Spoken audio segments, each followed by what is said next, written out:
우리를 사랑하셔서 예수님의 보혈로 구원해 주신 하나님, 하나님께서 베풀어 주신 은혜와 사랑을 감사드립니다.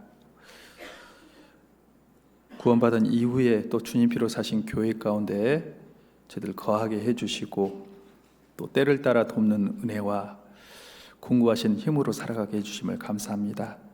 이 마음 지켜주시고 끝까지 서로 격려하면서 신앙의 완주를 할 수 있도록 우리 모두와 함께 주시옵소서.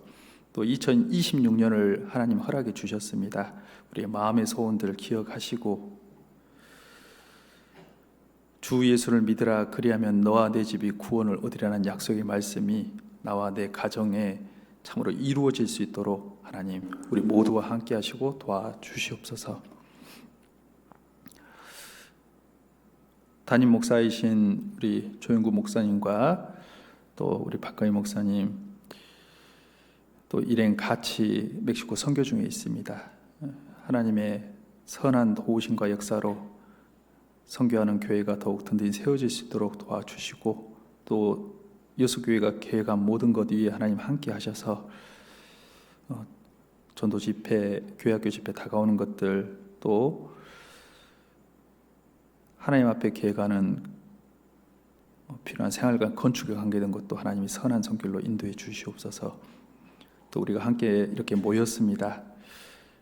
각각 심령 속에 하나님께서 필요한 것들을 허락해 주시고 또 피치 못할 형편에 오지 못한 형제자매들 마음은 주님 이름으로 모인 곳을 향할 수 있도록 붙잡아 주시옵소서. 더 어려운 곳 전국의 곳곳 힘든 곳뿐만 아니고 해외에서 수고하시는 선교사님들 또 성도님들 함께 해주셔서 하나님이 더 큰 위로와 힘으로 도와주시길 구합니다.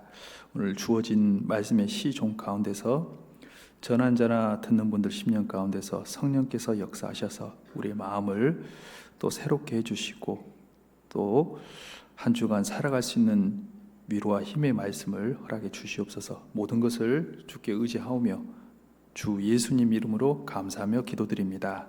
아멘. 잘 들립니까? 예. 오늘 25일이죠. 잠언 25장 보겠습니다. 시작한 말씀으로 잠언 25장.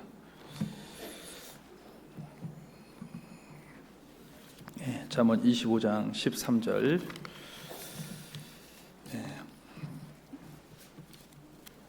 잠언 25장 13절입니다. 구약 937쪽 부근에 있습니다. 잠언 25장 13절.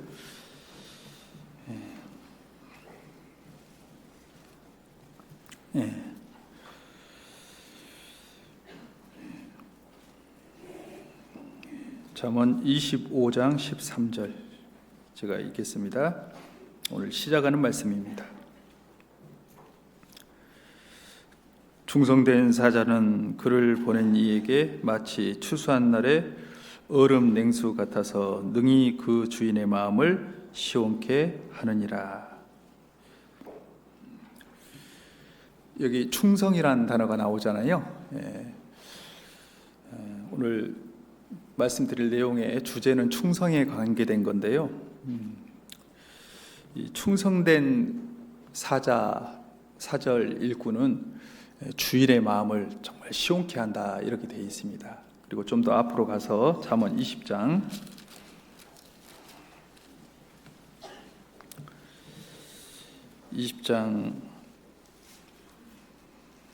6절 말씀입니다. 잠언 20장 6절 같이 읽겠습니다. 많은 사람은 각기 자기의 인자함을 자랑하나니 충성된 자를 누가 만날 수 있으랴. 많은 사람은 자랑을 하는데 자기가 인자하다, 친절하다, 사랑이 많다 자랑할 수 있습니다. 그리고 자기가 충성된 사람이다라고 내세울 수도 있습니다. 그런데 성경은 뭐라고 얘기하냐? 충성된 자를 누가 만날 수 있으랴. 오히려 반어적인 표현으로서 진짜 충성된 사람은 드물다 이렇게 얘기하십니다. 여러분 충성하면 뭐가 생각나요? 저희 성서산 성도님들 물어봤더니 군인이요 그러더라고요. 뭐 공군부대가 있어서 그런지는 모르겠습니다. 충성하면 군인 이렇게 생각하는데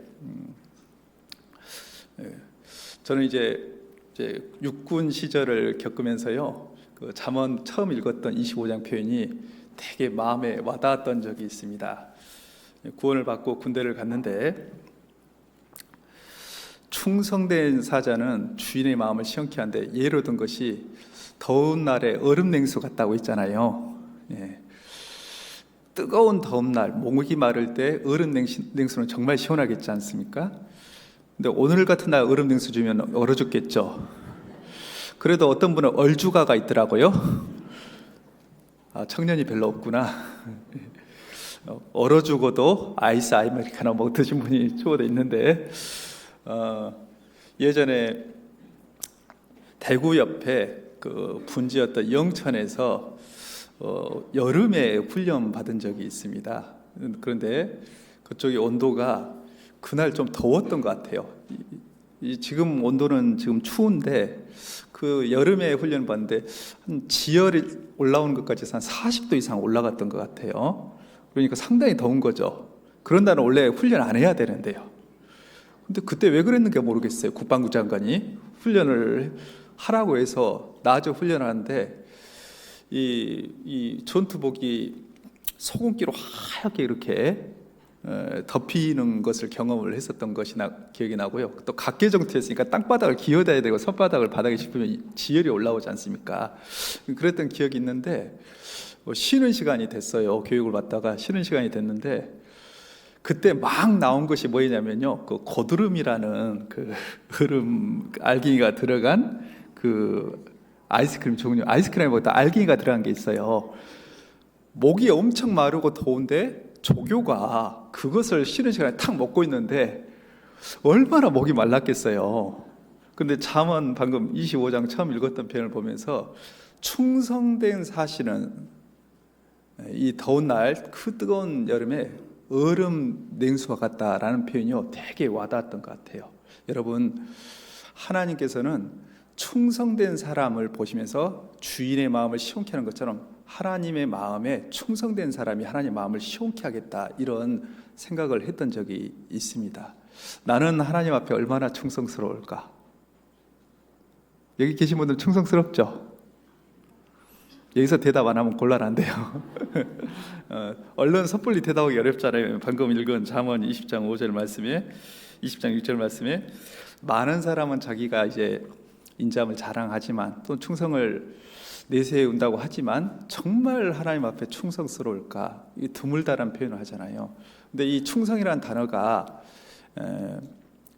히브리 말 중에서 아만이라는 단어에서 나오거든요. 아만. 그래서 여기서 20장 6절 말씀 에메트라는 단어를 쓰는데 뭐 몰라도 됩니다. 그런데 이 아만이라는 단어에서 신약에서 나오는 표현이 뭐냐면 미쁘다예요. 미쁘다. 미쁘다 들어봤죠? 미쁘다, 모든 사람이 받을 만한 이 말이요, 이런 표현에서 신약 성경에 미쁘다라는 표현이 나오는데, 그 미쁘다는 표현이 우리 시대에 지금은 잘 안 쓰지만 예전에 좀 썼던 것 같아요. 예쁘다 그 뜻이 아니잖아요. 진실하다, 신실하다. be faithful에서 믿을만하다, 신실하다, 이런 뜻이잖아요. 그러니까 이 충성이라는 단어가 신약 성경에 미쁘다는 단어하고 연결되어 있는 겁니다. 그런데 하나 더 얘기하면 더 공감이 갈 거예요. 아만이라는 단어에서 나온 단어가 뭐냐면요, 아멘입니다. 아멘 알죠? 아멘. 아멘이 그러합니다 하고 동의합니다 하고 끝에 기도하고 찬송가 끝에도 아멘의 단어가 나왔잖아요. 아멘 이 뜻이 진실로 진실로, 이런 말이 있잖아요. 진실로 그러하다, 동의하다. 그런데 충성이라는 단어하고 이 진실하다, 신실하다는 단어하고 연결되어 있잖아요. 하나님은 진실하신 분이십니다. 하나님은 신실하신 분입니다. 그 진실하고 신실한 성품을 가지신 하나님이 누구를 찾을까요? 그래서 진실되고 신실한 이 충성이라는 단어가 같다 했잖아요. 이 충성된 사람이 하나님의 마음을 시원케 할 것이 틀림없습니다. 그 사람을 하나님이 찾을 게 틀림없습니다. 하나님만 진실하고 신실한 게 아니고 하나님이 이 땅에 사람 몸을 입고 오셨던 예수님, 그분도 충성된 증인이다.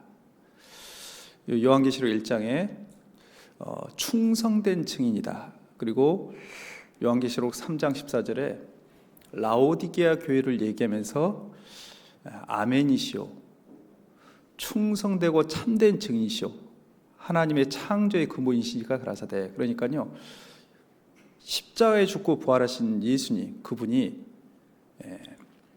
아멘이시오, 충성된 그리고 참된 증인이시라 되어 있습니다. 이 충성이라는 단어가 같은 단어인 거죠. 그래서 그 예수님 또한 진실하고 신실하신 분입니다.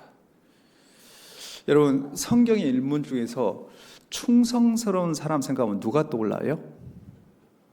떠올라야죠. 여러 사람이 있을 겁니다. 여러 사람이 있을 건데, 이 성경 창세기부터 5권을 기록했던 그 모세라는 사람이, 그 사람이 하나님 앞에 충성되었다. 히브리서 3장에서 언급하기를 그는 하나님의 집을 맡은 사환으로서 충성했다, 이런 표현이 있습니다. 그러니까 모세가 충성된 겁니다. 모세의 성품이 대표적으로 2가지로 이제 성령의 결과로 바뀌는데, 민수기서 12장에 보면요, 그가 충성되었다라는 표현이 돼 있고, 또 하나는요, 그가 온유하였다. 온유한 것이 지면의 모든 사람보다 승하더라. 그러니까 모세가 온유한 사람이 된 겁니다.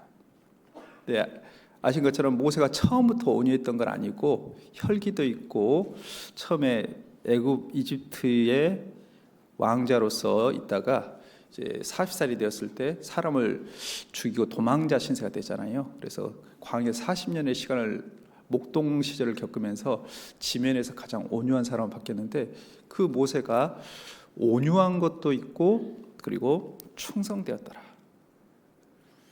아마 모세는 120살의 시간 가운데서 이스라엘 민족, 그 불평 공장의 공장장들 같은 이스라엘 민족을 광야를 이끌어가면서요, 많은 시간 어떤 상황에서도 최선의 헌신을 다하는 충성스러운 삶을 살았죠. 그런데 그럼에도 불구하고 모세가 마지막 가나안 땅을 들어가기 전에요, 무리바에서 반석을 2번 때립니다. 2번 때리는데 하나님은 명령으로 이제 반석에서 물을 내라 그랬는데, 우리가 물을 내랴. 그래서 하나님이 물을 내는 건데 우리가 물을 내랴. 믿지 아니하고 하나님의 거룩을 드러내지 않고 자기를 드러냄으로 말미암아 가나안 땅에 못 들어갑니다. 그 충성스러운 모세가 오랜 시간 그렇게 충성스럽고 온유하다고 했는데, 마지막에 2번, 한 번도 아니고 2번 돌을 때리고 그런 말을 하는 것을 시편에서 망령되다라고 얘기하는데, 결국 이 모세도 가나안 땅에 들어가지 못한 이유, 마지막에 제어가 잘 안 됐죠. 사람은 아무리 충성스러운 사람이라고 할지라도 사실 완전하지는 않습니다. 그런데 히브리서 3장에 예수 그리스도, 예수님은 하나님의 아들로서, 그리고 자기 집 맡은 집 아들로뿐만 아니고 자기를 세우신 이에게 충성하기를 온전히 충성했다. 바로 충성의 진짜 본이 되신 분은 예수님이셨습니다. 그래서 예수님은 충성된 증인이시고 아멘이시고 충성되고 참된 증인이다라고 성경은 얘기합니다. 디모데후서 2장 13절에 우리는 미쁨이 없을지라도 주는 일양 미쁘시니 자기를 부인하실 수 없으시리라. 사실 우리가요, 주님 앞에 마음을 드리고 그렇게 충성스럽게 살아가고자 하지만은 그렇지 못한 상황이 있을 수 있습니다. 그런 때가 있습니다. 끝까지 가기가 어려울 수 있습니다. 그런데 우리는 미쁨이 없을지라도, 진실하지 못할 때가 있고 신실하지 못할 때가 있을지라도 주는 일양 미쁘시니, 언제나 진실하신 분, 신실하신 분, 그분이 있기 때문에 우리는 그분께 돌아갈 수 있습니다. 어떤 상황에도 신실하신 그분은 늘 참되고 진실한 말씀을 하셨습니다. 그래서 요한계시록 21장과 22장에서도요, 이 말은 신실하고 참되도다. 그 예수님을 입을 통해서 성경에 기록된 모든 내용이 진실하고 참된 것이 틀림없습니다. 그리고 또 하나 갈라디아서 5장에 성령의 9가지 열매를 얘기하는데 그 중에서 사랑부터 시작해서 뒷부분에 충성과 온유와 절제니, 이 충성 또한 성령의 열매입니다.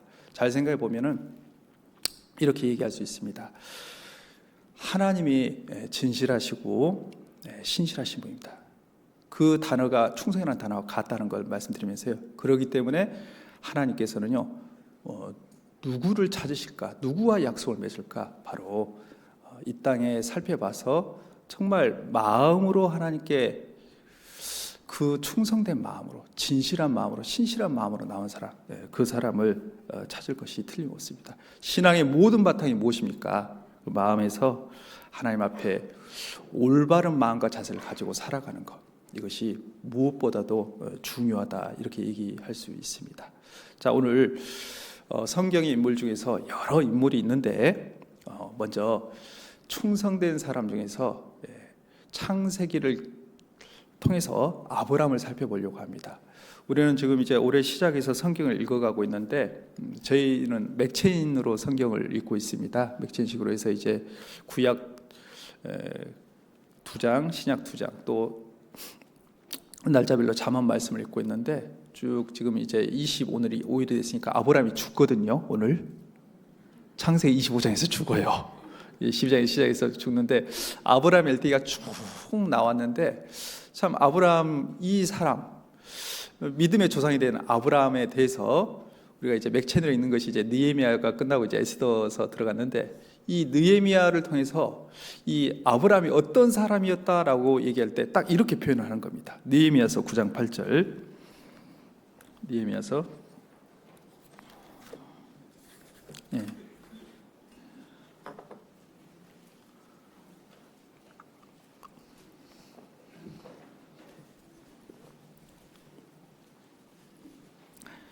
구약 739쪽입니다. 느헤미야서 9장 8절입니다.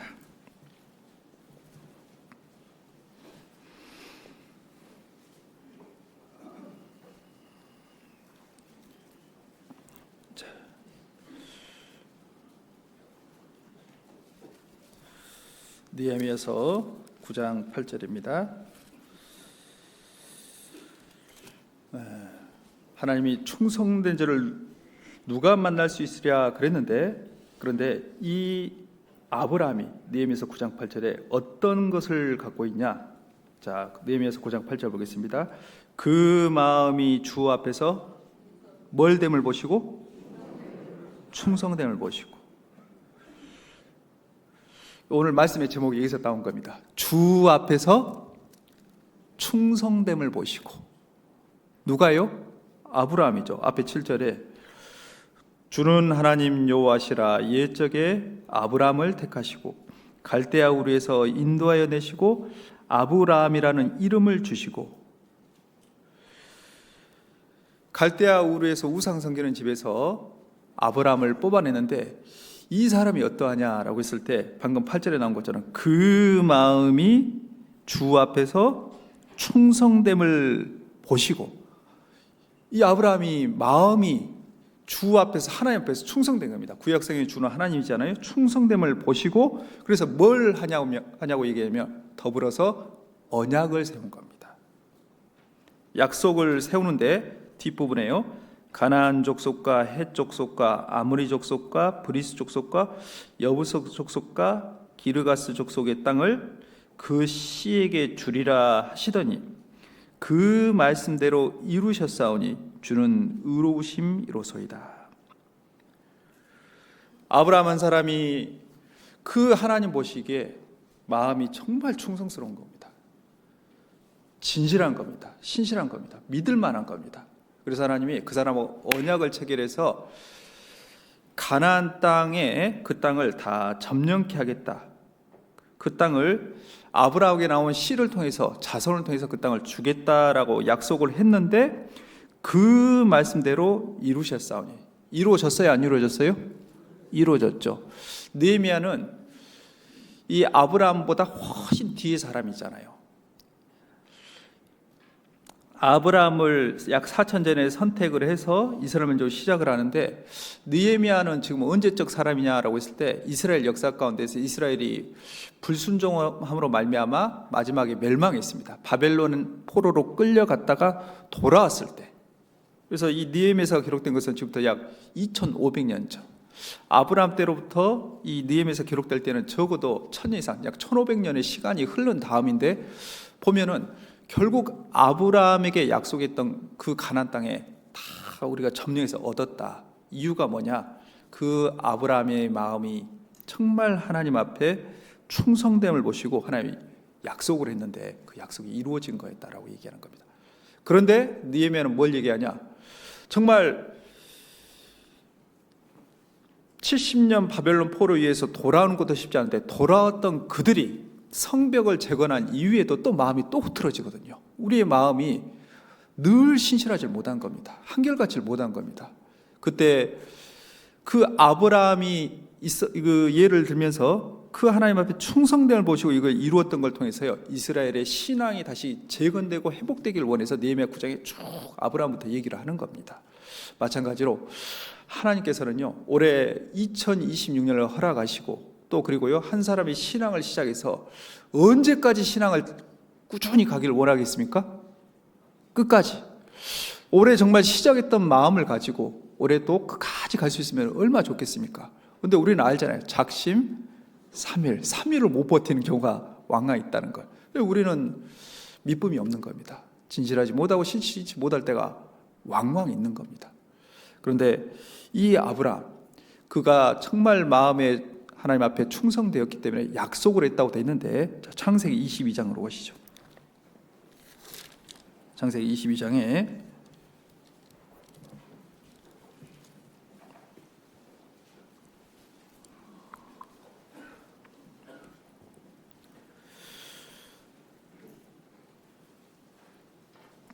창세기 22장 17절,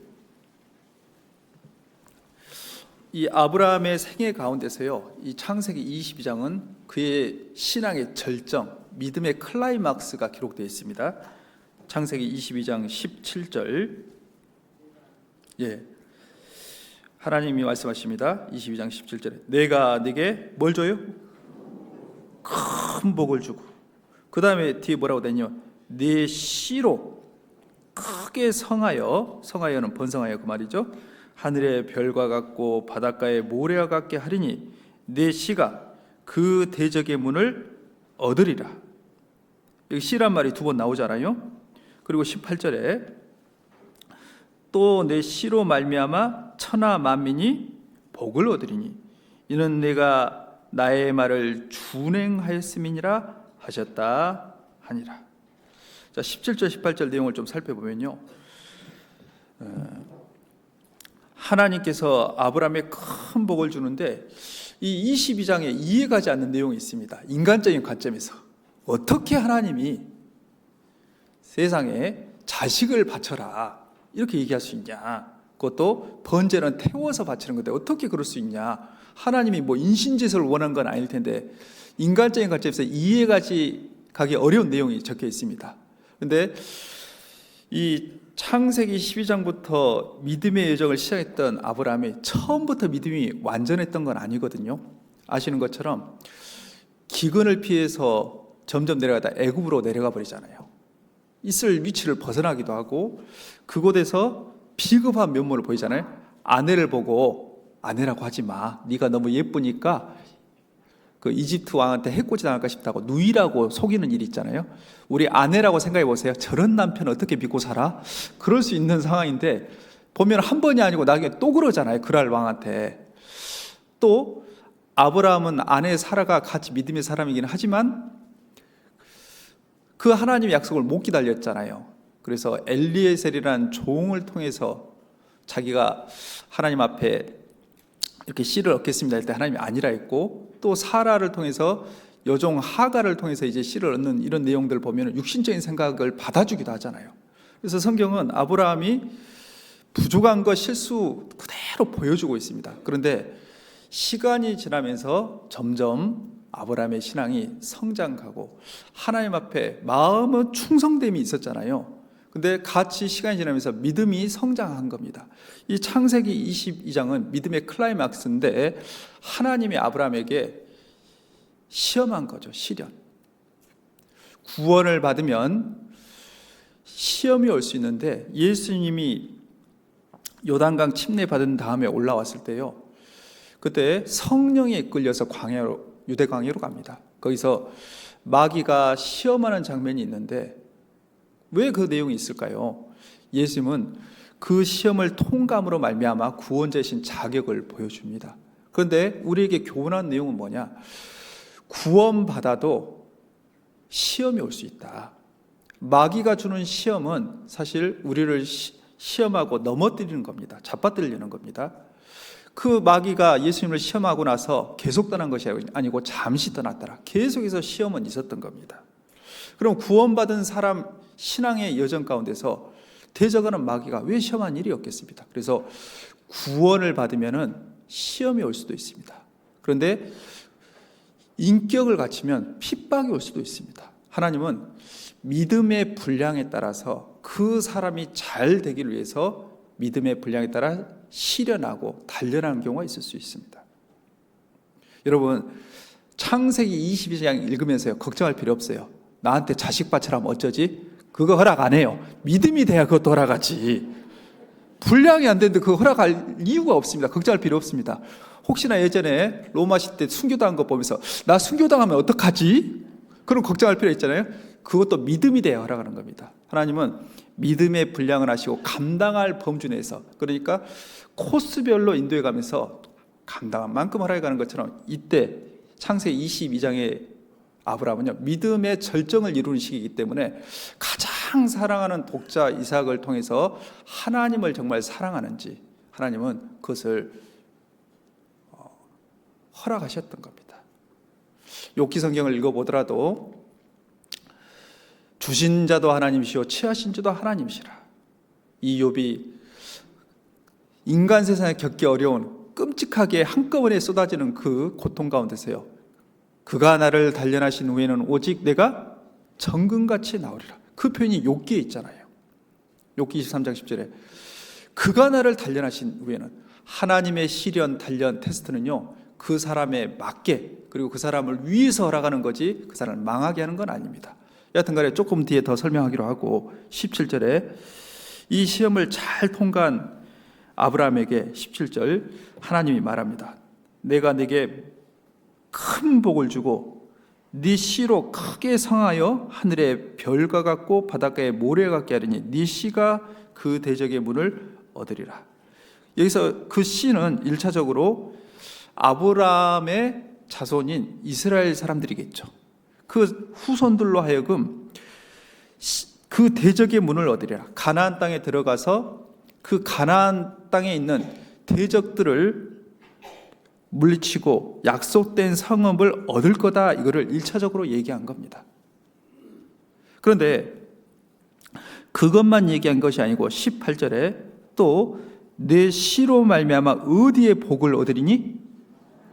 천하 만민이 복을 얻으리니.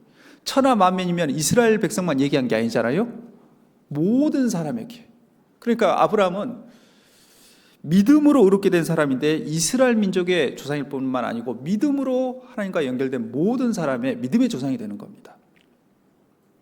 그래서 에베소 1장에는 신령한 복, 바로 믿음으로 시작된 신령한 복의 근원이 아브라함인데, 여기서 18절의 씨는 내 씨로 말미암아, 아브라함으로 말미암아 이스라엘 민족이 나는데 결국 궁극적으로 메시아인 예수 그리스도까지 올 것을 바라보면서요, 예수님으로 말미암아 천하 만민이 복을 얻으니, 모든 사람에게 복이 전파되는 것, 복음으로 세상이 전복되는 것, 복음으로 원수대적 마귀를 물리치고 세상 모든 사람이 진짜 참 복을 받을 것, 이 모든 것이 어디에서 기인한 거냐? 이는 내가 나의 말을 준행하였음이니라 하셨다 하니라.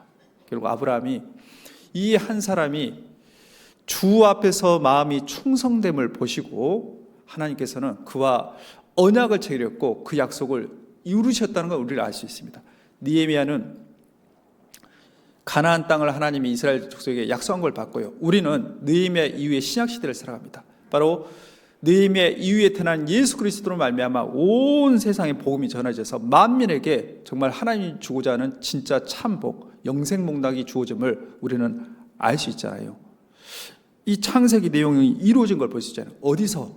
바로 한 사람이 마음에서 하나님 앞에 충성됨을 보시고요. 여기서 출발한 겁니다. 신앙 가운데서 모든 바탕에 무엇이 되냐? 하나님 앞에 바른 마음의 자세, 바른 마음과 바른 마음의 자세를, 그것을 먹었던 마음을 끝까지 가는 것, 이건 참 중요하죠. 어차피 창세기 22장을 폈으니까 좀 얘기를 하겠습니다. 이 창세기 22장에 하나님의 시험이 있다고 하는데, 이 창세기 22장에 성경에서 최초 언급되는 두 단어가 있는데 사랑이라는 단어가 있고 경외라는 단어가 나옵니다. 사랑이라는 단어 22장 2절,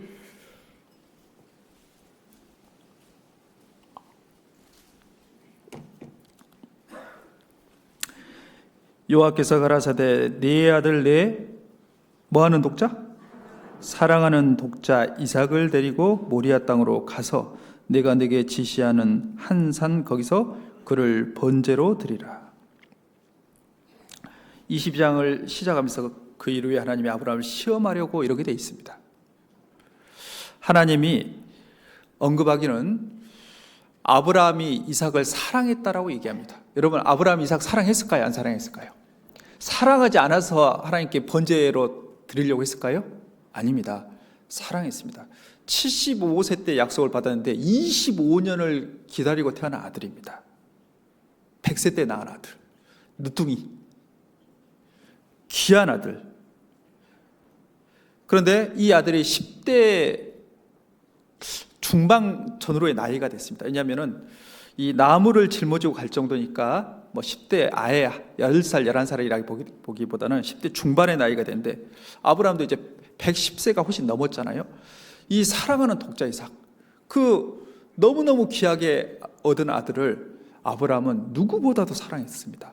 이 사랑이라는 단어가 처음 나옵니다. 근데 그 이삭을 하나님께 번제는 태워서 드리는 건데 그렇게 드리라고 얘기하는 겁니다. 그리고 12절에 사자가 가라사대 그 아이에게 네 손을 대지 말라, 아무 일도 그에게 하지 말라, 네가 네 아들 네 독자라도 내게 아끼지 아니했으니 내가 이제야 네가 하나님을 뭐 하는 줄 알았다고요? 경외하는 줄 아노라. 이 경외라는 단어가 또 처음 등장합니다. 성경을 볼 때 최초 언급의 법칙이라는 게 있는데, 사랑이라는 단어와 경외라는 단어가 여기서 이렇게 처음 등장하는 겁니다. 자, 사랑부터 생각해 보면요, 우리는 사랑하면요 어머니의 사랑을 제일 크게 생각하잖아요. 모성애. 그런데 여기 보면은 아브라함이 독자 이삭을 사랑하는 것을 첫 번째 언급하잖아요. 이게 첫 번째 사랑 성경에 언급된 겁니다. 그리고 두 번째 언급되는 건요, 창세기 24장에 이 이삭의 아내 리브가를 그 종이 구해오는 장면이 있거든요. 그래서 어머니 죽음 이후에 이 리브가로 인해서 그 이삭이 위로를, 그 사랑하게 되고 위로를 받았다라 하면서 남편이 아내 사랑한 것을 두 번째 딱 언급하거든요. 이제 그 다음에 사랑이라는 단어가 세 번 나온 것은 이제 나중에 리브가가 야곱을 사랑했더라. 아버지 이삭은 그 에서를 향해서 더 마음을 썼는데, 어머니인 리브가가 야곱을 사랑했더라. 어머니가 아들 사랑한 건 세 번째로 이렇게 언급되는데요. 이게 여러분, 아버지가 사랑이 많습니까? 어머니가 사랑이 많습니까? 아버지는요? 아버지는 어쩌라고요? 네. 그 황수관 박사 고인 되신 분 그 영상에 나온 거 보면요, 생각나죠? 폭탄 터지니까 아버지는 저쪽으로 갔는데 어머니는 새끼들 다 안고 이렇게 꼬꾸라지는 거. 어머니의 사랑. 그 가장 아름다운 단어가 마더, 어머니라 나오는데 아버지는 순서 50번에도 안 나온다고. 근데 성경에서 제일 처음 언급한 것은 지금 아브라함이 독자 이삭을 사랑한 것을 언급하잖아요. 아버지 사랑이잖아요. 이거 뭐 보여주냐? 성경에 모형적인 내용이 많은데 아브라함은 하나님의 모형, 이삭은 예수 그리스도의 모형. 결국 하나님 아버지께서 예수 그리스도를 사랑하는 모습을 담고 있는 겁니다. 그러니까 아브라함이 이삭을 바치면서도 더 하나님을 향해서 우선순위 경외하는 마음이 있기 때문에 그 하나님께 그것을 하는 걸 통해서 하나님께서 우리 같은 죄인들을 위해서 독생자 예수 그리스도를 보내서 희생하는 사랑, 그 사랑을 최초의 사랑으로 딱 담고 있는 겁니다. 하나님이 세상을 이처럼 사랑하사 독생자를 주셨으니 보라 어떠한 사랑을 주사 우리가 하나님의 자녀가 되게 하셨는고, 이처럼 어떠한 인간이 가히 표현할 수 없는 최상급의 단어를 쓰면서요, 인간의 언어로는 무한한 사랑, 영원한 사랑, 완전한 사랑, 그 예수 그리스도를 통해서 나타난 하나님의 십자가의 사랑을 다 표현하기가 불가능하죠. 그런데 분명한 것은 하나님의 독생자 아들을 내어주시는 그 사랑을 이 가운데 아름다운 그림으로 담고 있는 겁니다. 그래서 아브라함이 이삭을 사랑했다 이렇게 되어 있는 겁니다. 그리고 두 번째 나오는 나중에 이삭이 아내 리브가를 사랑하는 것은요, 이삭은 예수 그리스도의 모형이고 리브가는 교회 성도의 모형입니다. 그리스도가 교회를 사랑같이, 교회가 그리스도를 사랑한 게 아니고 성도가 교회를 먼저 사랑한 게 아니고 그리스도가 교회를 사랑같이, 그래서 순서가 그렇게 딱 돼 있는 겁니다. 성경에서 그를 딱 담고 있는 거예요. 자, 아브라함이 나갔을 때 그전하고 좀 상황이 다릅니다. 이 독자 이삭이 아버지 아브라함한테 묻는 겁니다. 자, 6절.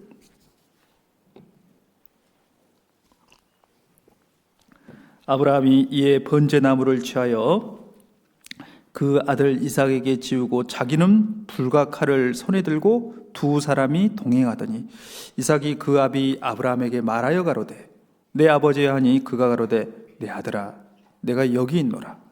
이삭이 가로되 불과 나무는 있거니와 번제할 어린 양은 어디 있나이까? 아들이 아버지한테 묻는 겁니다. 불도 있고 나무도 있다. 그 전에 봤나 봅니다, 이삭이. 그런데 번제로 드릴 양은 어디 있습니까?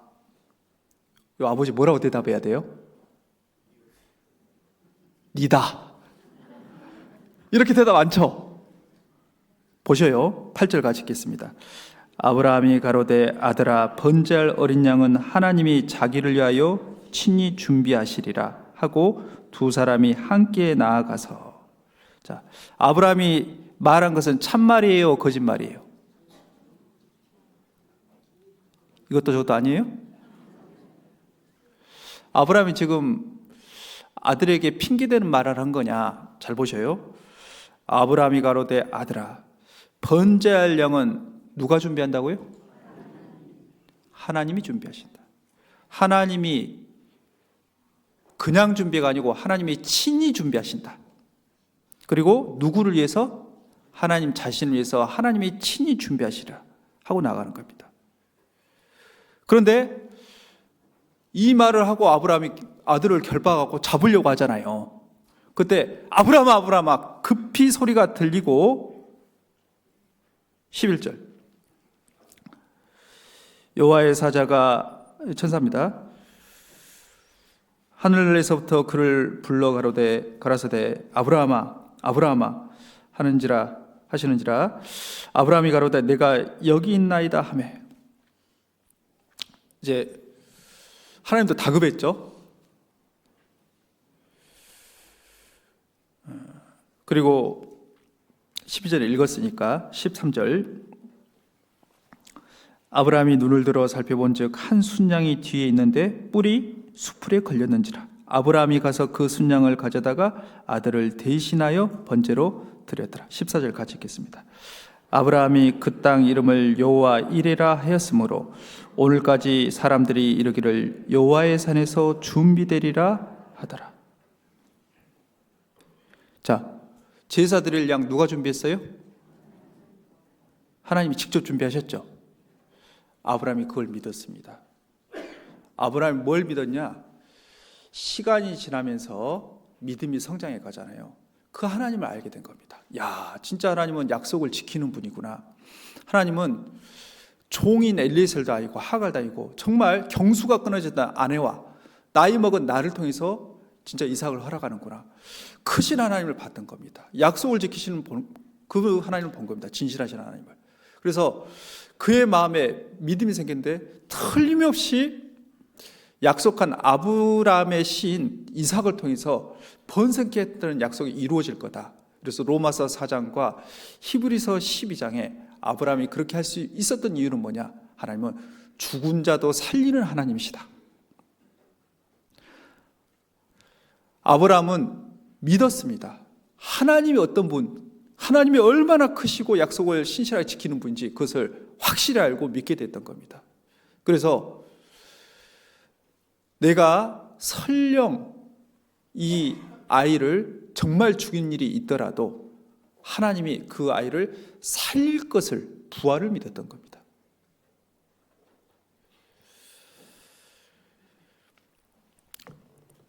로마서 4장 이건 찾아서 보겠습니다.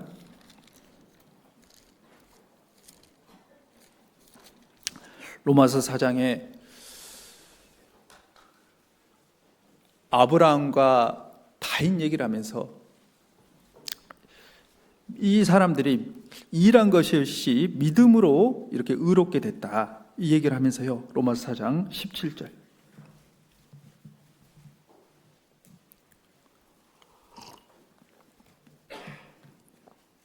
로마서 4장 17절입니다.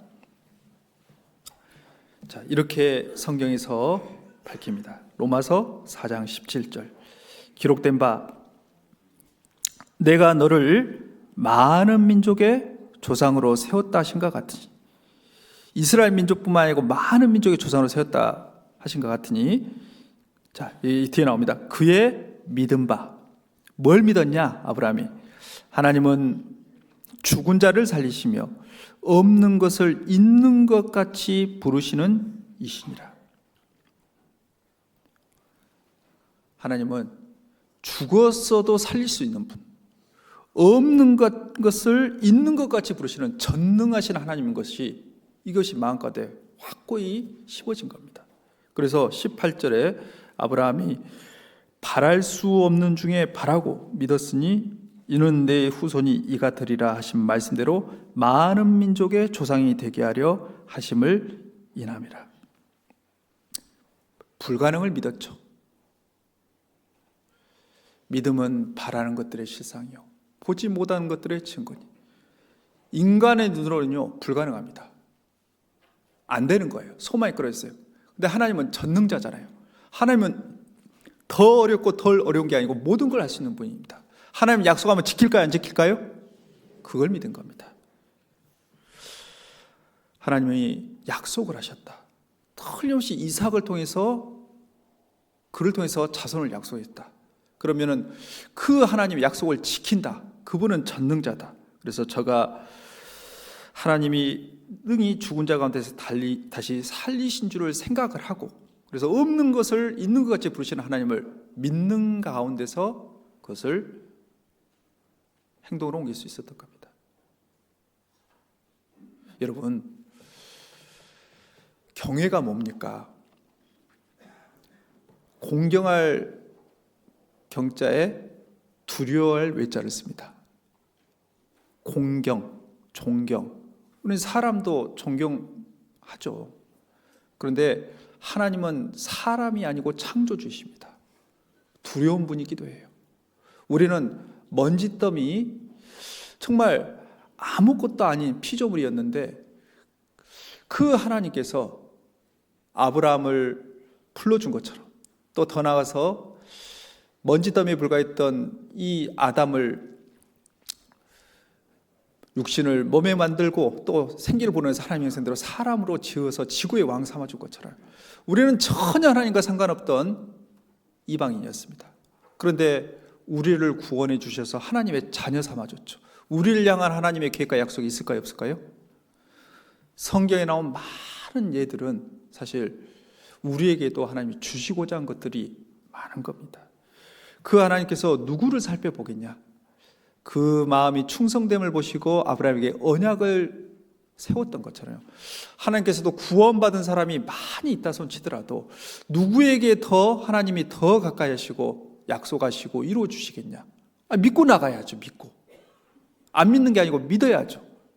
여러분, 뭔가 중요한 일을 맡기면요, 믿을 만한 사람한테 맡기겠어요? 못 믿을 사람한테 맡기겠어요? 믿을 만한 사람. 이 아브라함이 충성스러웠다 마음이 그 말이요, 진실하다, 신실하다, 믿음, 신뢰할 만한 사람이 있다, 그 뜻이잖아요. 정말 믿을 만하다. 이 사람이면 믿을 만하다. 그래서 이 경외라는 단어는요, 내가 사랑하는 모든 것, 내가 1순위로 여기는 모든 것보다 더 하나님이 우선순위로 있는 겁니다. 아브라함은 진짜 독자 이삭을 사랑했던 것이 틀림없습니다. 그러나 그 모든 것이 다 하나님께로 말미암았던 것을 인정하면서 모든 것의 우선순위가 하나님께 있는 것, 이것이 경외입니다.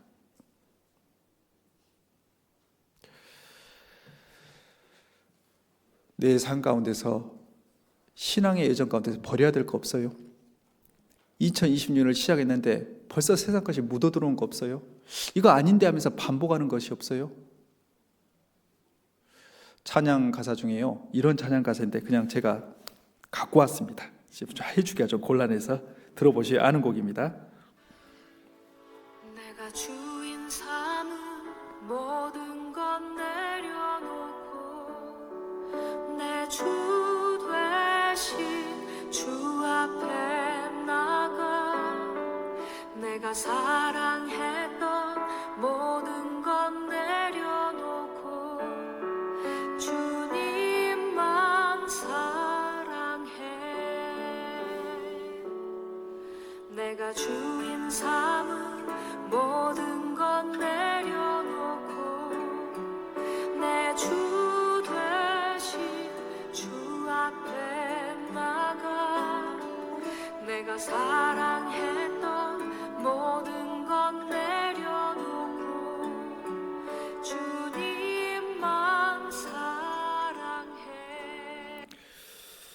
정말 내가 내 삶 가운데 은연중에 올라온, 마음에 올라온 것들, 하나님의 비견되게 또는 하나님보다 더 올라온 것들, 그게 주인 삼은 거죠. 내가 사랑했던 것들 내려놓냔 말이에요. 저는 이제 전도인 생활하면서, 저는 광주에서 신앙생활 하다가 광주에서 구원받고 전도사로 5년 있었습니다. 그리고 광주 떠난 지는 15년이 됐습니다. 시간이 많이 지났더라고요. 그때 있을 때 연수 몇 번 왔었습니다. 그리고 그 뒤로도 설교 때문에 온 적도 있습니다. 제가 그리고 목회는 경상도에서 12년을 했어요. 그리고 이제 충청도로 이제 갔는데, 이 시간들 가운데서 하나님이 쭉 인도하는 과정을 보면 진짜 은혜인 것 같아요. 근데 저희가 이사를 다니다 보니까 이사 가려면요, 이사 갈 때마다 간단치 않아요, 짐 싸는 게. 근데 항상 이사하면서 제일 먼저 배우는 게 뭐냐? 버릴 걸 버려야 이사를 할 수 있습니다. 안 버리면요, 짐이 너무 많아. 정리도 안 돼요. 버리는 것부터 이사할 수 있는 게 시작됩니다. 뭔가 삶이 정돈된 건 청소부터 시작되는 것처럼 뭔가 내 삶 가운데 정리되고 버려야 될 것들, 이게 있고 따라가는 것이 있는 겁니다. 내 삶 가운데서 혹시나 이거 아닌데 싶은데 계속 나를 잡고 있는 발목 잡는 거 없어요? 있을 수 있는 겁니다. 내가 혹시 주인 삼은 것들, 혹시 내가 사랑했던 것들, 그러나 우리가 의지가 약하고 잘 안 돼서 그렇지, 마음은 주님 앞에 제대로 잘 살고 싶은 게 그리스도인의 마음이잖아요. 아브라함은 시간이 지나면서 정말 믿음의 사람으로 성장한 겁니다. 그래서 그 아브라함이 믿음이 성장했기 때문에 그에 걸맞는 시험이 있었는데, 그 일이 정말 믿음의 조상답게, 그 일이 모든 사람에게 그 신령한 예수 그리스도 메시아를 보내주시는 것에 그 기초가 된 겁니다. 다시 창세기 22장 다시 가면,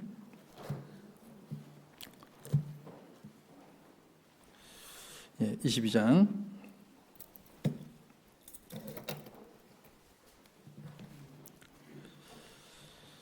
14절입니다.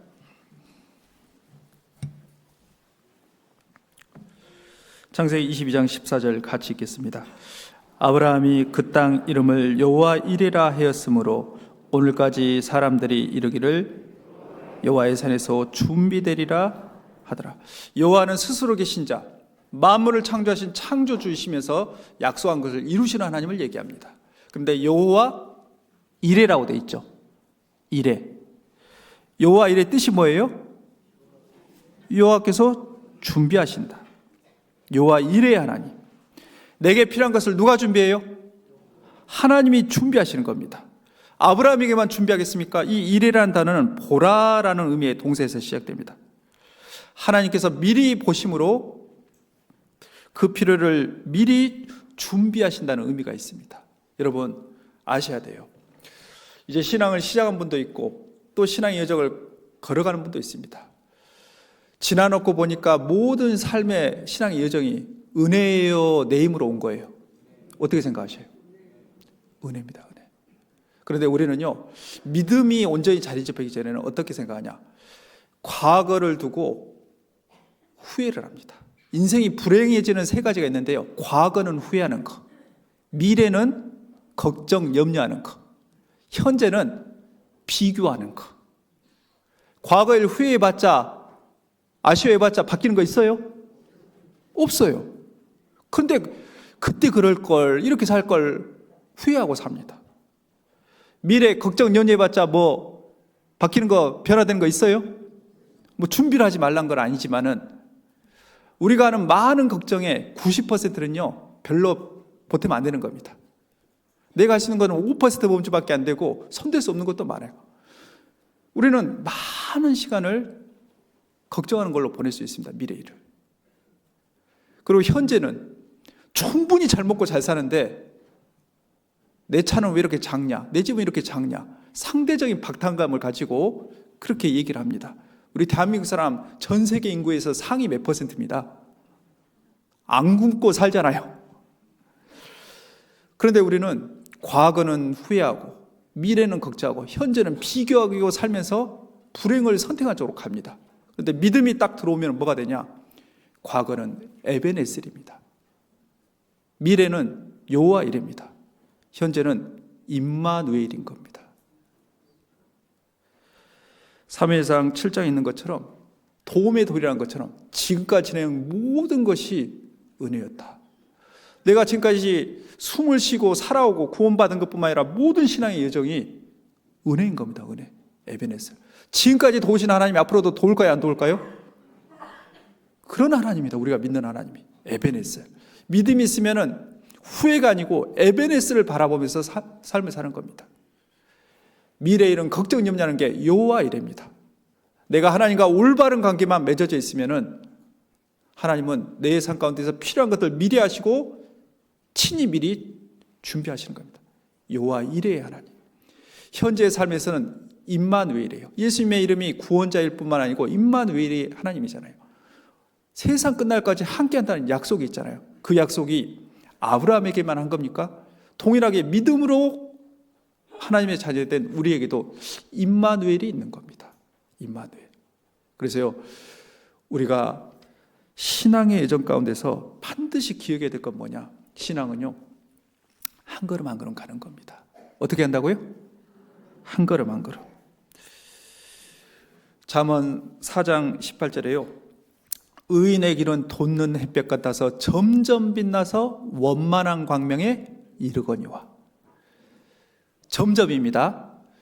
의인이 걷는 길이 있어요. 우리가 구원받고 한 사람이 신앙을 시작해서 걷는 길이 있는데 점점 빛나서 원만한 광명에 이른 겁니다. 점점입니다. 우리가 기억해야 될 것이 있어요. 하루가 쌓여서 일주일이 되고 일주일이 쌓여서 한 달이 되고 그것이 쌓여서 1년이고 그것이 쌓인 것이 일생입니다. 여러분, 우리가 작심삼일이라는데 하루의 날이라고 소홀히 보낼 수도 있고 하루라고 가볍게 생각할 수도 있습니다. 그런데 작은 날 하루하루가 모여서 1년, 일생이 되는 것처럼 우리가 주어진 삶의 시간 가운데서 어제까지 못 살았다 손 치더라도 오늘 하루 또 새로 잘 살 수 있잖아요. 또 과거에는 잘 살았어도 오늘 또 못 살 수도 있잖아요. 우리에게는 늘 새 하루가 주어진 것처럼 하루하루 살아갑니다. 결국 우리의 신앙의 여정은 하루하루를 어떻게 하나님과 함께하면서 살아가느냐, 이것이 1년을 결정하고 일생을 바꾸고 운명을 좌우하게 되는 겁니다. 점점입니다. 점점. 아브라함이 갑자기 믿음의 조상이 된 게 아닙니다. 신앙의 성장에 시간이 걸려요. 사무엘하 3장입니다. 구약성경 사무엘하 3장.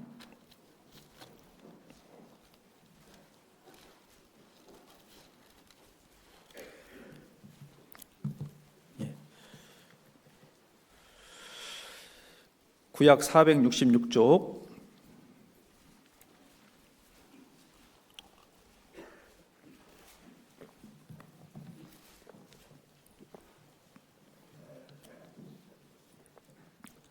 자, 구약 466쪽에 사무엘하 6장입니다. 3장입니다. 사무엘하 3장. 자, 여기 보면은 점점이라는 단어가 두 번 나옵니다. 사무엘하 3장 1절. 여기 보시죠. 사무엘하 3장 1절. 사울의 집과 다윗의 집 사이에 전쟁이 오래매 다윗은 점점 강하여 가고 사울의 집은 점점 약하여 가니라. 점점이라는 단어가 두 번 나오죠. 여러분, 이때 당시에 사울은 왕이었습니다. 키도 크고 용사고 또 정말 세력을 형성하고 어떻게 보면은 가장 잘 나갈 때죠. 다윗은 소년이었고 좀 장수로 된 것 같더니 망명자 신세가 됐습니다. 우리는 끝을 알죠. 사울의 집은 망했고 다윗은 하나님의 약속이 이루어졌잖아요. 왜 그게 가능했냐? 오랜 시간 전쟁이 있는데 사울의 집은 갑자기 망한 게 아니고 여기 나온 것처럼 점점 약하여 가고, 다윗은 어떻게 됐냐면 점점 강하여 간 겁니다. 무슨 차이가 있을까요? 사울은 잘 보시는 것처럼 성경에서 보면요, 끝까지 그 언약에 충실한 모습은 아니에요. 하나님을 버리고 정말 말씀을 버리고 하나님이 기회를 줌에도 불구하고 결국 전쟁에서 죽는 모습으로 끝납니다.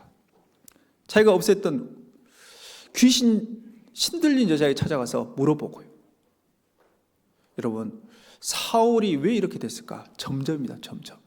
신앙 가운데서 작은 것을 용납해요. 이번 한 번만, 딱 한 번만, 마지막 한 번만, 방충에 물이 새는 것 같이 점점점 신앙이 허물어져 가는 거 없습니까? 작은 것이 아닌 겁니다. 그런데 다윗은 작은 일에도, 목동일 때도 늘 여호와께 묻자 그러되 그 마음으로 갔는데 그가 강성하게 갔던 이유가 뭐냐? 5장에 사무엘하 5장 10절입니다.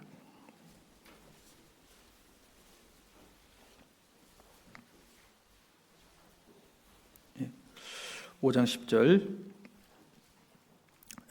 사무엘하 5장 10절 같이 읽겠습니다. 만군의 하나님 여호와께서 함께 하시니 다윗이 점점 강성하여 가니라. 누가 함께 계셔요? 하나님이 함께 계시니 다윗이 점점 강성하여 가니라. 상황은 바로 바뀌진 않았어요. 기름 부음 받고 10여 년의 시간이 흐를 동안 단련의 과정이 있었지만 결국 하나님의 약속은 때가 되면 이루어지잖아요. 그 안에서 하나님이 함께 계셨던 겁니다. 하나님이 함께 계심으로 말미암아 점점 다윗이 강성하게 가니라. 임마누엘이죠. 상황이 문제가 아닙니다. 사람이 문제가 아닙니다. 내 경험, 내 마음이 문제가 아니고 그 하나님이, 크신 하나님이 나와 함께 계시잖아요. 에베네셀, 여호와이레, 그 임마누엘의 하나님이 함께 계시잖아요. 그래서 점점 강하게 가니라. 우리는 하나님이 하실 영이 있고 사람이 할 영역의 일인데 하나님이 함께 계시면서 다윗은 하나님께 의지해서 자기가 할 최선을 다하잖아요. 골리앗과 싸울 때도 물맷돌을 5개 준비해서 던지잖아요. 아무것도 안 하면 하나님이 이기게 해줄 거야, 이게 아니잖아요. 하나님이 이기게 해준다. 전쟁을 하나님께 달렸는데 자기가 할 수 있는 최선을 다하는 것처럼 하나님을 의지하고 신뢰하는 가운데 자기 할 일을 묵묵히 나가는 겁니다. 점점 강하게 가더라. 욥기 17장입니다. 구약 777쪽. 과거에는 37 좋아했는데요. 욥기 17장 9절.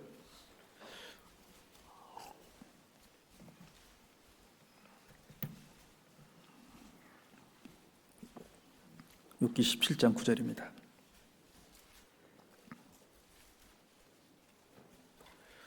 자, 욥기 17장 9절 같이 읽겠습니다. 그러므로 의인은 그 길을 독실히 행하고 손이 깨끗한 자는 점점 힘을 얻느니라. 이 점점이라는 단어가 나오죠. 의인은 그 길을 어떻게 행해요? 우리 좀 어려운 단어인데 이런 표현 하잖아요. 독실한 크리스찬이라고. 그런 표현 하잖아요. 독실하다고.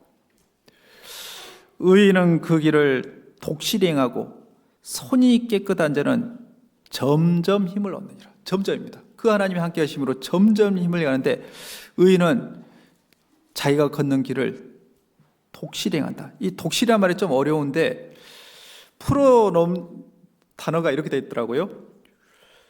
무엇이든지 성실하고 변함없이 극진한 것. 이 말도 어렵다. 그냥 쉬운 우리말로 풀면 꿋꿋이 가다. 꿋꿋이 가는 겁니다. 잘 된다고 교만하지도 않고 안 된다고 나락에 떨어지지 않고 그 주어진 길을 꿋꿋이 가는 겁니다. 영어로는 hold to the wells라고 되어 있습니다. 그 their wells, 그가 가는 길들에 때로는 부당하고 때로는 부조화된 현실 속에서요. 그럼에도 불구하고 주님이 맡겨준 그 길을 꿋꿋이 가는 것. 이게 독실한 겁니다. 하나님을 신뢰하는 가운데서 그 마음에 충성된 마음을 가지고 정말 하나님 보시기에 진실하게, 신실하게, 정말 하나님이 믿을 만하게 꿋꿋이 그 길을 가는 것. 의인은 그 길을 독실히 행하고 손이 깨끗한 자는 점점 힘을 얻느니라. 점점입니다. 갑자기예요? 점점이에요? 신앙이 무너지는 것도 틀림없이 사람 보기엔 갑자기 같지만 점점 무너졌을 거고요. 신앙이 믿음 가운데서 크게 성장하는 것도요. 점점입니다. 점점. 여러분 혹시 작은 날의 날이라고 하루를 멸시하고 살아갑니까? 아닙니다. 우리에게 주어진 하루하루가 작은 날이 아니에요. 왜 작은 날이 아니냐? 이 느헤미야 때 돌아왔을 때요. 이제 스룹바벨 에스라 느헤미야인데 스룹바벨 때 성전이 재건되고 사람들이 뭐라고 얘기하냐? 솔로몬 성전은 그 큰 영광인데 너무 초라하다. 너무 볼품없다. 그런데 성경에서 표현하기를 작은 날의 날이라고 멸시하는 자들이 누구냐? 사람 보기엔 초라하고 작을 수 있는데 하나님은 정말 그들이 돌아와서 성전을 세웠을 때 이것을요 귀하게 여겨준 겁니다. 여러분 하루 작은 날이라고, 일은 작은 일이라고, 또 어떤 사람은 작은 사람이라고 그건 멸시하면 안 됩니다. 성경은 작은 것에 충성된 자가 큰 것에도 충성하고 작은 것에 불의한 자가 큰 것에도 불의하다라고 누가복음 10장에 얘기합니다. 작다고 멸시하면 안 됩니다. 왜? 작아서 작은 것이 아니고 자기가 작게 여기기 때문에 작은 겁니다. 신명기서 33장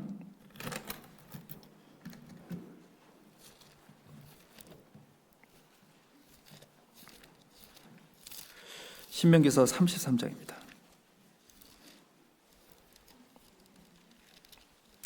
구약 317쪽 부분에 있습니다. 신명기서 33장 25절.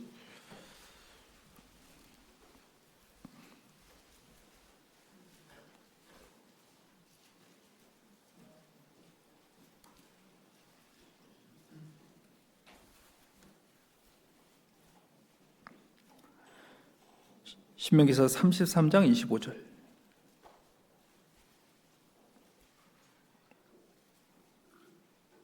자, 33장 25절 제가 읽겠습니다. 내 몸 빗장은 철과 노시 될 것이니, 뒷부분을 같이 읽죠. 내 사는 날을 따라서 능력이 있으리로다. 모세를 통해서 이스라엘 축복하는 장면입니다. 각각의 지파의 분량대로 축복하는데 이거는 아셀 지파에 대한 내용인데 25절에 내 문빗장은 철과 놋이 될 것이니 문빗장이 철과 놋이다. 성벽을 세웠는데 성벽은 적군의 침입을 막아주고요 짐승으로부터 보호시켜 주는 거잖아요. 그 문빗장이 철과 놋이 된다 그 말은 견고하다 그 말이잖아요. 오늘 잠언 25장에 자기 마음을 지키는 것과 안 지키는 게 나오죠. 자기 마음을 지키지 않는 자는 성벽이 없는 것 같다, 무너진 것 같다 얘기하잖아요. 그러니까 이 모세가 그 충성스러웠던 위인데 마지막에 무너진 것 보면요 끝까지 그걸 하는 게 어렵다는 걸 보여줍니다. 충성과 온유와 절제니 이게 성령의 열매잖아요.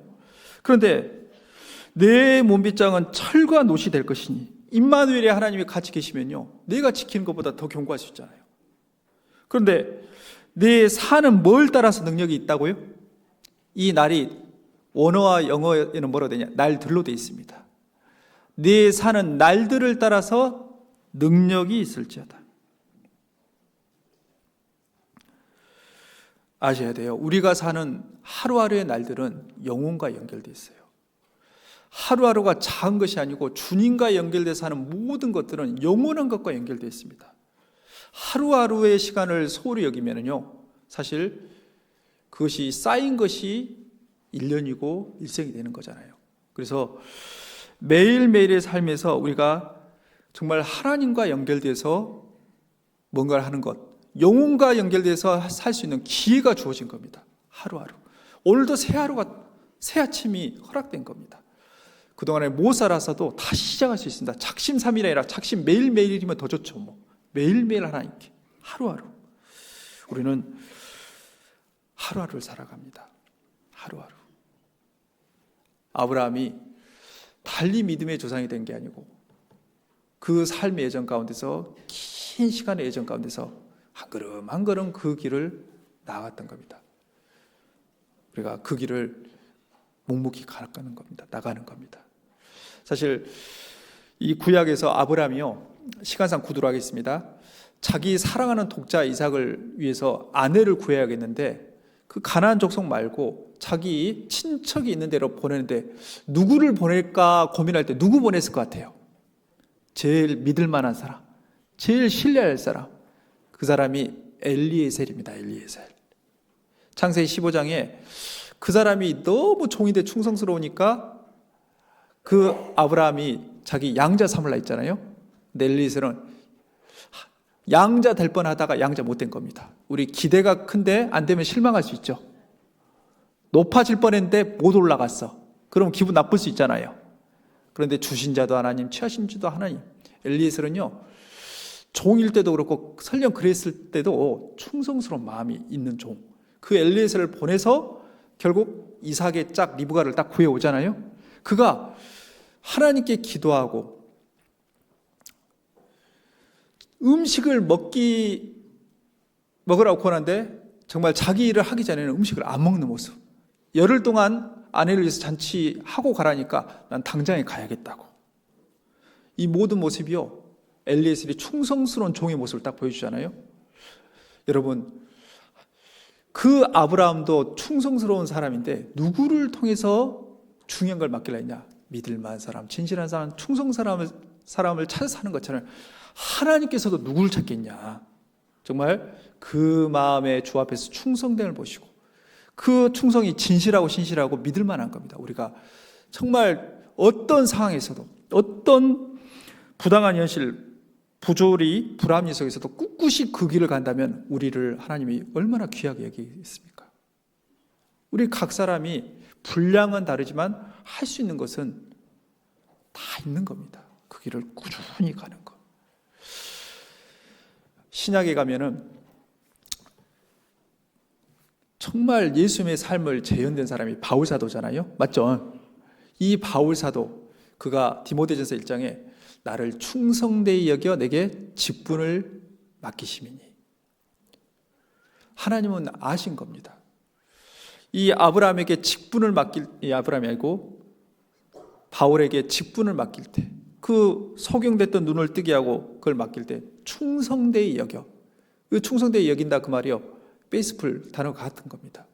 진실하고 신실하게 여겨주고 맡겨준 겁니다. 우리에게 뭔가 하나님이 집인 교회 가운데서 봉사할 수 있고 일할 수 있는 기회가 주어진 거, 기회입니다. 기회. 나를 충성되게 여겨. 충성되게 여긴 나에게 뭘 바라겠습니까? 믿을만하게, 신실하게, 충성되게 그 일을 해나갈 것을 바라지 않겠습니까? 충성되게. 이 바울은 못 되더라도 바울과 같이 동역했던 사람 중에서 두기고라는 사람이 있습니다. 제가 방금 누구라고 했습니까? 두기고. 신약성경에 5번 나오는데 사도행전에 이제 언급되면서 아시아 지역에서 이제 구원받고 일했던 일꾼인데, 이 바울 사도가 옥중에서 서신서를 쓰는데 이 두기고를 통해서 에베소 교회와 골로새 교회에 서신서를 전달합니다. 여러분, 누군가에게 중요한 걸 맡기면은 믿을 만한 사람한테 맡기겠어요? 못 믿을 사람한테 맡기겠어요? 어떨 때는 믿을 만하고 어떨 때는 못 믿을 만해. 어떨 때는 전기가 들어왔다가 어떨 때는 전기가 끊어져. 그러면 이거 쓰겠어요? 못 쓰겠어요? 엄청 불편하죠. 어떤 상황에서도 정말 굳건하게 그 길을 가는 사람, 믿을 만한 사람. 이 두기고, 에베소서 6장입니다. 에베소서 제일 끝장에 있는 두기고.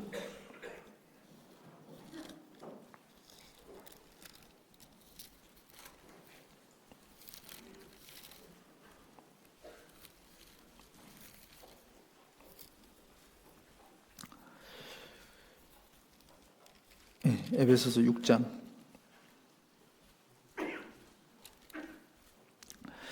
에베소서는 중요한 내용이 많은데 6장 21절에 22절까지 제가 읽어보겠습니다. 에베소서 6장 21절 22절. 제 바울 사도가 감옥에서 기록한 서신서 에베소서 6장 21절에요. 나의 사정. 나는 이제 바울 사도입니다. 나의 사정 곧 내가 무엇을 하는지 너희에게도 알게 하려 하노니. 자, 두기고 설명이 나옵니다. 사랑을 받은 형제요 주 안에서 진실한 일꾼인 두기고가 모든 일을 너희에게 알게 하리라. 우리 사정을 알게 하고 또 너희 마음을 위로하게 하기 위하여 내가 특별히 저를 너희에게 보내었노라. 오늘 주제가 뭐죠? 충성. 여기 방금 읽은 단어에서 충성이라는 단어 나와야 안 나와요? 21절 22절에 나왔어요? 안 나왔어요? 안 나왔다도 맞고 나왔다도 맞습니다. 쓰였기는 충성이라는 단어가 안 쓰여 있잖아요. 진실하다 이것이요, faithfulness와 같은 말. 이 말이 진실, 신실 같은 말입니다. 구약의 아만에서 나온 것이 신약에서 이렇게 언급되는 단어로, 이 진실이라는 단어하고 충성이라는 단어가 같습니다. 피스토스라 되어 있는데 같은 단어입니다. 그러니까 이 두기고가 진실한 겁니다. 신실한, 믿을 만한 충성된 사람인 겁니다. 좀 기억해서 볼 필요가 있습니다. 여기 보면은 이 두기고가 두 가지가 있습니다. 사랑을 받은 형제고 주 안에서 진실한 일꾼이라 돼 있죠? 맞습니까? 두 가지가 나오죠. 이 두 가지를 겸비한다는 게 참 쉬운 부분은 아닙니다. 무슨 얘기냐면은 교회와 성도들로부터 사랑을 받는다. 이거 잘하고 있는 거잖아요. 부드러운 사람, 이런 사람 사랑받기 좋잖아요. 그런데 어떤 사람은 사람 간의 관계에서 싫은 얘기를 않고 신기를 거스르지 않는 말, 비위를 건드리지 않기 때문에 사람들로부터 다 칭찬과 사랑을 받을 수도 있습니다. 그런데 이 진실하다 이 말은 신실하다, 충성된 거, 하나님 앞에 충성된 거잖아요. 어떤 사람은 너무나 하나님께 충성스러운데 고지기식해 보일 수도 있고 융통성 없어 보일 수도 있고 되게 그 사람 보고 있으면요 신앙의 외골수처럼 보일 수도 있습니다. 그런데 이 두기고는 두 가지가 겸비된 조화로움을 갖고 있잖아요. 그렇죠?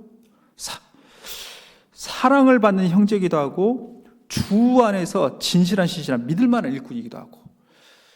바울이 사람을 찾았는데 누구를 찾았냐? 자기의 사정을 알려줘도 믿을 만한 사람. 우리 누구에게 속사정을 얘기해요? 자기 사정을 알려주고 편지를 맡기면서 정말 믿을 만한 사람 두기고에게 이걸 맡기는 겁니다. 이 두기고는요, 진리에 대해서는요 정말 확고한 사람입니다. 어떤 한 독일의 신학자가 본질적인 것에서는 일치를, 비본질적인 것에서는 자유를, 그러나 이 모든 일에 사랑을 이렇게 표현했습니다. 본질적인 것은 바뀔 수 없어요. 진리와 비진리는 타협이 안 돼요. 신앙은 옳으면 옳고 아니면 아니다. 이게 확고해야 되죠. 죽고 사는 문제, 옳고 그른 문제를 양보할 수는 없습니다.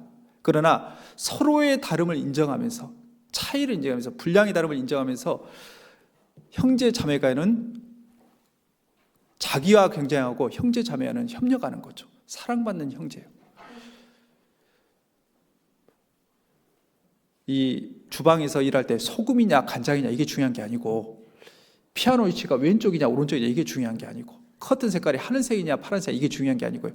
그건 문제 아니고, 죽고 사는 문제, 진리냐 비진리냐 요거는 양보가 안 되지만 다른 것은 서로의 다름을 인정하고, 그리고 그 모든 것에 사랑을 바탕으로 이 두기고가 아주 조화로운 이 성품을 가진 사람이 틀림없습니다. 골로새서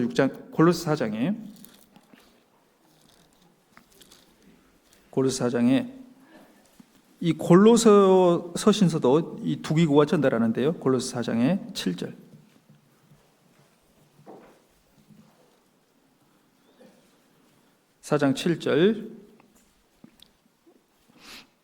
골로새 4장 7절입니다. 제가 읽겠습니다. 두기고가 내 사정을 다 너희에게 알게 하리니, 일부가 아니고 다 알게 하리니, 다 속사정을 바울사도 말할 수 있는 사람, 그는 사랑을 받는 형제요. 어떤 일꾼이라 됐어요? 여기 신실이라 돼 있잖아요. 동일한다는데 에베소는 진실이라고 돼 있고 여기는 신실이라 돼 있잖아요. 충성이라는 단어와 같은 단어입니다. 진실하다, 신실하다, 믿을만하다.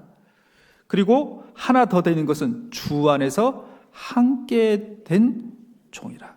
내가 저를 특별히 너희에게 보낸 것은 저희로 우리 사정을 알게 하고 너희 마음을 위로하게 하려 함이라. 정말 믿을 만한 사람. 여러분, 주님 앞에 갔을 때 우리 어떤 평가 들어야 될까요? 잘하였도다, 착하고 충성된 종아. 그 다음 내용이 뭐냐? 네가 작은 일에 충성했으니. 큰 일이요, 작은 일이요? 작은 일에 충성하는 것을 주님은 칭찬하면서 작은 일에 충성했으니 착하고 충성된 종이라고 합니다. 이 두기고가 함께 종된 자예요. 주님 안에서 정말 그 하나님 앞에 한 마음으로 해나갔던 사람입니다. 신약시대 하나님인 교회 가운데서도 하나님이 누구를 찾고 누구를 통해서 일할 거냐, 정말 충성된 사람, 진실하고 신실하고 꿋꿋하게 그 길을 가는 사람, 그 사람 찾지 않겠습니까? 디모데후서 2장, 이 디모데후서 2장에 복음이 4대에 걸쳐서 전해지는 내용이 나오는데 2장 2절, 복음의 4세대죠.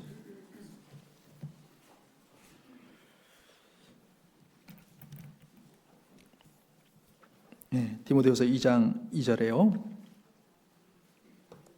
네, 신약성경 344쪽 디모데후서 2장 2절에 또 내가 많은 증인 앞에서 내게 들은 바를 누구에게요? 충성된 사람들에게 부탁하라. 저희가 또 다른 사람들을 가르칠 수 있으리라. 이 바울 사도가 정말 충성된 사람이죠. 이 바울 사도가 디모데에게 서신서를 띄우잖아요. 디모데 후서에서. 그러니까 바울이 충성됐는데 이 디모데가 충성된 사람인데 디모데에게 부탁을 들은 바를, 복음 안에서 들은 바를 충성된 사람들에게 부탁한다. 그리고 충성된 사람들이 저희가 또 다른 사람들을 가르칠 수 있는데 또 누구를 통해서 이 복음이 쭉 연결되겠냐? 충성된 사람들. 하나님의 역사는요, 숫자에 많고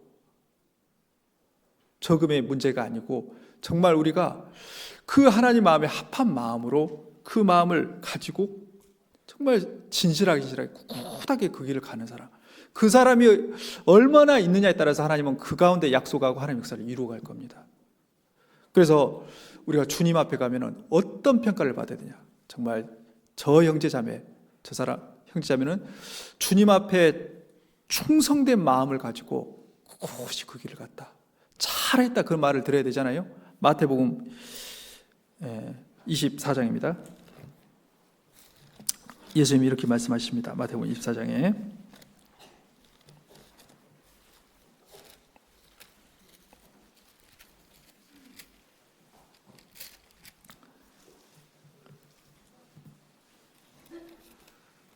마태복음 24장 45절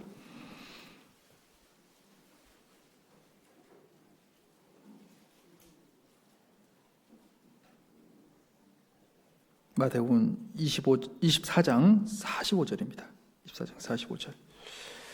여기 이런 표현이 있죠. 충성되고 지혜 있는 종이 되어 주인에게 그 집 사람들을 맡아 때를 따라 양식을 나눠줄 자가 누구뇨.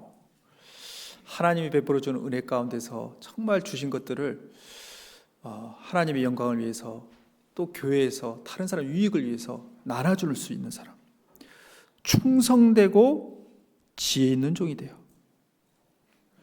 이 내용이 비슷한 내용이 누가복음 12장 42절에 되어 있는데, 거기는 이렇게 되어 있습니다. 지혜 있고 진실한 청지기가 되어, 이렇게 되어 있습니다. 자, 말씀드렸죠? 진실하고 충성하고 같다고요, 다르다고요? 같다. 그러니까 여기서는 충성되고 지혜 있는 종이라고 되어 있는데, 누가복음 10장 42절 이전에는 지혜 있고 진실한 청지가 되어 때를 따라 양식을 나눠줄 자가 누구냐. 제가 예전에 한 목사님이 설교할 때 했던 내용이 지금도 기억이 나요. 어떤 주인이 종에게 맡기고 왔습니다.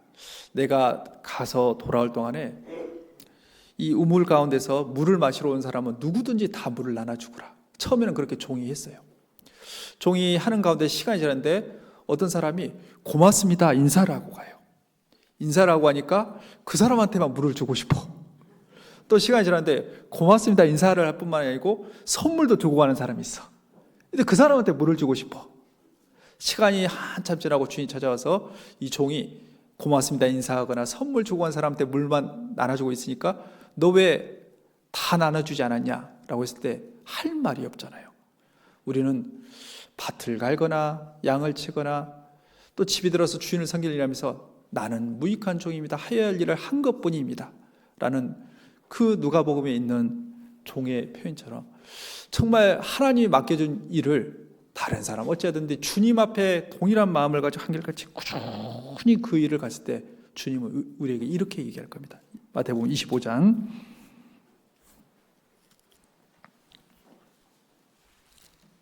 21절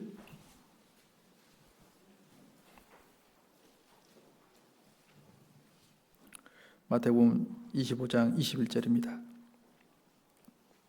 그 주인이 이르되 잘하였도다 착하고 충성된 종아, 네가 무슨 일에 충성했어요? 작은 일에 충성하였음에 내가 많은 것으로 네게 맡기리니 네 주인의 즐거움에 참여할지어다. 한 번 나온 게 아니라 23절에 또 나옵니다.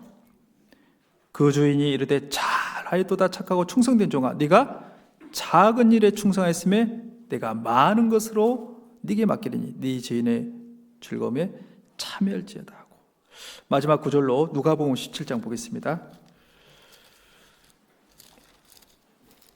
누가복음 19장 17절, 누가복음 19장 17절 보겠습니다. 누가복음 19장 17절. 누가복음 19장에 보면 문화 비유가 나옵니다. 우리에게 동일한 구원이란 것이 주어졌습니다. 그런데 그 동일한 한 문화를 받고 이후에 살아가는 모습은 다를 수 있어요. 장사하는 것 같습니다. 우리가 남는 것을 위해서 장사하는 상과 같은데 신앙생활이 누가복음 19장 17절이 마지막 구절입니다. 19장 17절. 누가복음 19장 17절 찾았죠? 예, 같이 읽겠습니다.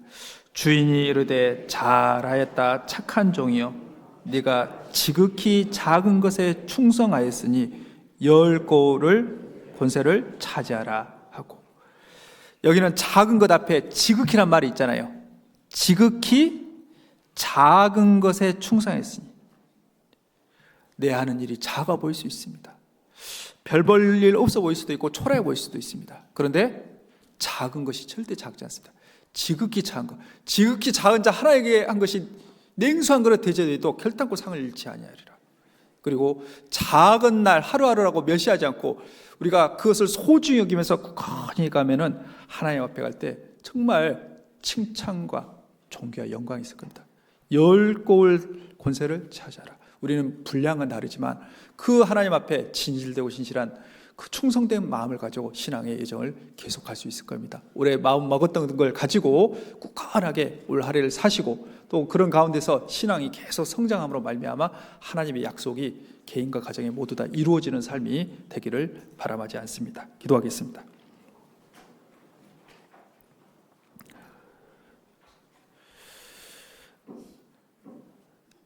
우리를 구원해 주신 아버지 하나님, 죽어 지옥 갈 죄인들 하나님의 자녀 삼아 주심을 감사드립니다. 그 마음이 주 앞에 충성됨을 보시고 아브라함과 언약을 체결하고 그 약속을 이루어 주신 것처럼 하나님께서 우리 개인의 삶 가운데서도 약속하신 것들이 이루어진 걸 보시도록 도와주시옵소서. 하나님을 신뢰하고 의지하는 것에 꿋꿋이 그 길을 우리 모두가 갈 수 있도록 도와주시옵소서. 신앙의 여정 가운데 서로를 격려하고 아끼고 사랑하는 가운데 하나님의 역사를 이루어가는 귀한 여수교회가 되시도록 해주시고 교회 가운데 더욱 2026년 더 큰 역사로 함께해 주시옵소서. 오후 시간도 주께 의지하오며 예수님 이름으로 기도합니다. 아멘.